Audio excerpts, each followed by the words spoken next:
Hi అండి. ఈరోజు మనం తయారు చేసుకోబోతున్న రెసిపీ ఉసిరికాయలతో రసం. ఈ సీజన్లో దొరికే ఉసిరికాయల్లో విటమిన్ సి అనేది పుష్కలంగా ఉంటుంది. అంతేకాకుండా ఆరోగ్యానికి కూడా చాలా మంచిది. ఈ ఉసిరికాయలతో వేడివేడిగా రసం చేసుకుంటే అన్నంలోకే కాదు గ్లాసుల్లో పోసుకొని మరీ తాగేస్తారు. అంత టేస్టీగా ఉంటాయి. ముందుగా దీన్ని తయారు చేయడం కోసం కావలసినవి ఉసిరికాయలు, చింతపండుని నానబెట్టుకోవాలి, అలాగే టొమాటో, ఎండు కొబ్బరి, మిరియాలు, జీలకర్ర, ఆవాలు, ఎండుమిరపకాయలు, కరివేపాకు, కొత్తిమీర, ఉప్పు, పసుపు, ఆయిల్, అలాగే ఇంగువ. ముందుగా దీన్ని తయారు చేయడం కోసం ఒక మిక్సీ జార్ తీసుకొని దీనిలో జీలకర్ర, మిరియాలు, అలాగే ఎండు కొబ్బరి ముక్కలు వేసుకొని వీటిని కోర్సుగా మిక్సీ పట్టుకోవాలి. ఇలా మిక్సీ పట్టుకున్న దాన్ని ఒక బౌల్లోకి తీసుకోవాలి. ఇప్పుడు ఇదే మిక్సీ జార్లో మనం తీసుకున్న ఉసిరికాయల్ని సీడ్ లేకుండా చిన్న చిన్న ముక్కలుగా కట్ చేసుకోవాలి.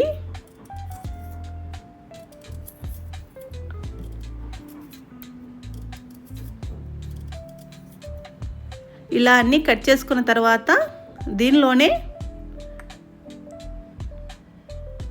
టొమాటో ముక్కలు కూడా వేసుకొని దీన్ని మెత్తని పేస్ట్ లాగా మిక్సీ పట్టుకోవాలి.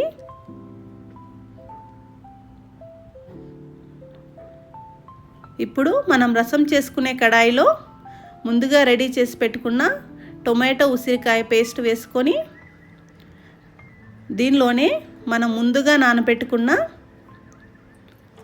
చింతపండు రసం కూడా వేసుకోవాలి. ఇలా చింతపండు రసం వేసుకున్న తర్వాత మనకి పులుపుకు తగిన విధంగా వాటర్ వేసి అడ్జస్ట్ చేసుకోవాలి. ఇప్పుడు దీన్ని స్టవ్ మీద పెట్టుకొని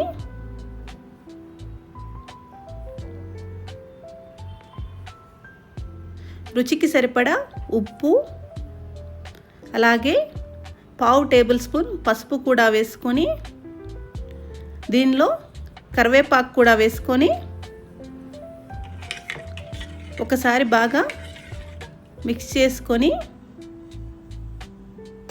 మూత పెట్టి 5 నిమిషాల పాటు మరిగించుకోవాలి. 5 నిమిషాల తర్వాత ఇలా రసం మరుగుతూ ఉన్నప్పుడు మనం ముందుగా తయారు చేసి పెట్టుకున్న మిరియాలు, జీలకర్ర, ఎండు కొబ్బరి పొడిని వేసుకొని ఒకసారి బాగా మిక్స్ చేసుకోవాలి. ఈ రసం అనేది మనం ఎక్కువసేపు మరిగించాల్సిన అవసరం లేదు. ఇప్పుడు తాలింపు కోసం ఒక కడాయిలో ఆయిల్ వేసుకొని ఆయిల్ వేడైన తర్వాత ఆవాలు,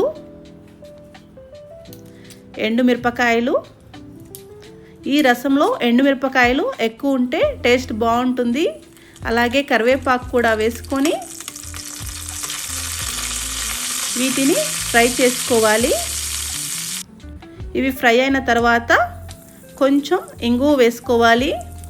ఇంగువ అనేది పూర్తిగా ఆప్షనల్, మీకు కావాలంటే వేసుకోవచ్చు. ఇప్పుడు ఈ పోపుని మనం ముందుగా రెడీ చేసి పెట్టుకున్న రసంలో వేసుకోవాలి. అంతే అండి, ఎంతో టేస్టీగా ఉండే ఉసిరికాయ రసం రెడీ అయింది. ఈ సీజన్లో వచ్చే దగ్గు జలుబులకి మంచి ఉపశమనం. మీరు కూడా ఒకసారి ట్రై చేయండి. మీకు ఎలా వచ్చిందనేది కామెంట్స్ రూపంలో తెలియచేయండి. Thanks for watching.